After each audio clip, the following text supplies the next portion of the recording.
ते मनोजवं मारुतुल्यवेगं जितेन्द्रियं बुद्धिमत्तां वरिष्ठं वातात्मजं वन्नऋतमुख्यं श्रीरामदूतं शरणं प्रपद्ये।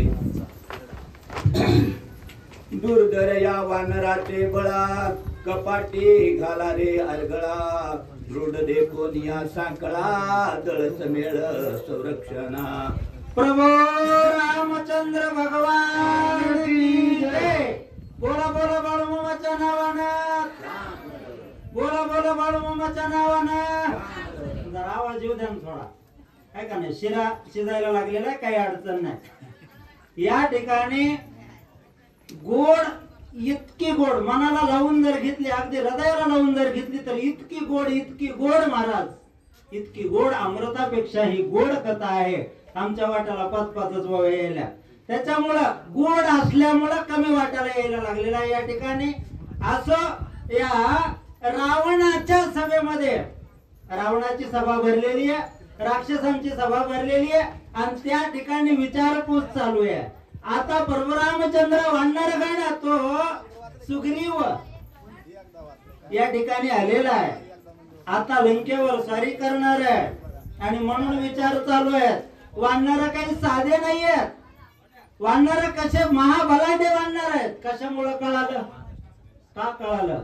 मिरची आपण थोडीशी चावून बघितल्या बरोबर तिखट आहे का नाही, कळती का नाही, तसं लंकेमध्ये कळालं होतं यांना।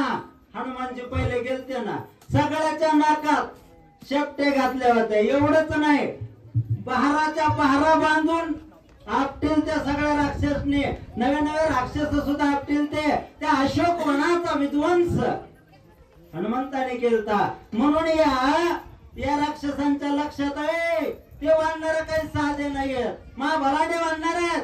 कडे कपट लावा, आर गळाला, आता आर गळा आपल्याला नाही तर काय करा, चाळक महाराजाच्या घराला काही की असली तर आर गळाच नाहीयेत, कारण रानात राहतात महाराज, असली तर असल आर गळा। त्या आरगळा मोठच्या मोठं लाकूड असायचं, आपल्याला उचलणारही नाही हो।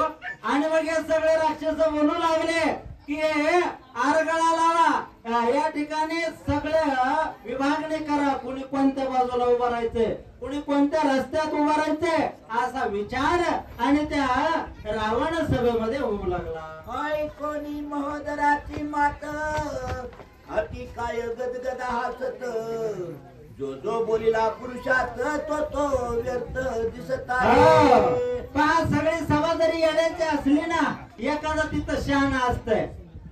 हे सगळं बोलणं ऐकलं, इंद्रजित बोलू लागला, मोठेपणा सांगू लागला।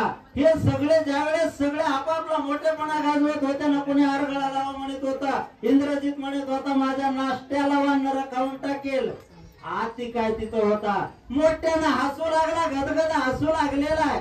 काय येडे बाता मारायला लागलेत, कारण एकटा हनुमंत आलता तेव्हा इंद्रजित सुद्धा दडून बसला होता, म्हणून हसू लागलेला। आणखीन काय पुढे बोलतो, वानराच्या उडाना पुढे लंका दुर्गे तो बापुडे, अरगळाचा कळा कवाडे कोणीकडे आवर।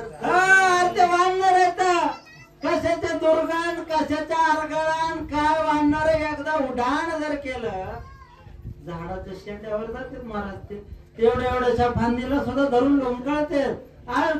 यांनी जरी कवडन आरगळा लावल्या तर हे पत्र्यातून येतील, सवण्यातून येतील, वानर आहेत, याच्या पुढे काय राक्षसांचा पार लागणार आहे, असं हाती कायाच्या लक्षात आलं महाराज। आणि काय बोलू लागला, कुटाच्या शिखरावरी उडो शेकी जेल वानरी, तेथे तुमच्या दुर्गाची थोरी तृणावारी धनी। हो, तीनच झाल्यात महाराज आताशे। या ठिकाणी आधी काय बोलू लागला, गडबड करता म्हणून सांगितलं, एकदा का बुका लावला उठावं लागतंय, असं काय असायचं ते।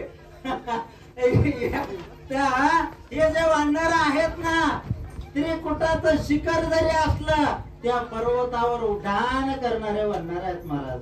शेवटी त्या परशुरामचंद्राच्या आश्रयाचे वानर आहेत, परशुरामचंद्राचा आशीर्वाद आहे त्यांना, सुग्रीवजी राजा आहे। आणि हे वानर या राक्षसांना नाही खाऊ नये ते खाणारे राक्षस, यांना कसे ऐकणार आहेत, ते महाबलाढ्य असे राक्षस आहेत। असा तो अतिकाया आणि या राक्षसांना उद्देशून आपल्या पप्पाला मग ताई म्हणल्या पप्पाला आपल्या बायाला सगळे जेवढे भाऊ होते ना तेवढ्यांना उद्देशून आता काय त्या ठिकाणी बोलू लागला. सोयीचं सांगता बिभीषण त्याची केले नगनीरी आपण मजई बोलता स्वधर्म पूर्ण दर्शनासाठी समोरून येऊ नका.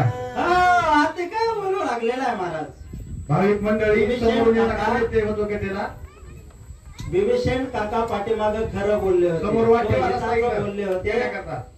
आणि मग ते तुम्हाला मानवलं नाही. त्यांच्या पाठीत लाथा मारल्या तुम्ही आहे का नाही आणि हाताळून दिले या राज्यामधून. तुमच्या हितातच सांगत होते ना हे रावणा ते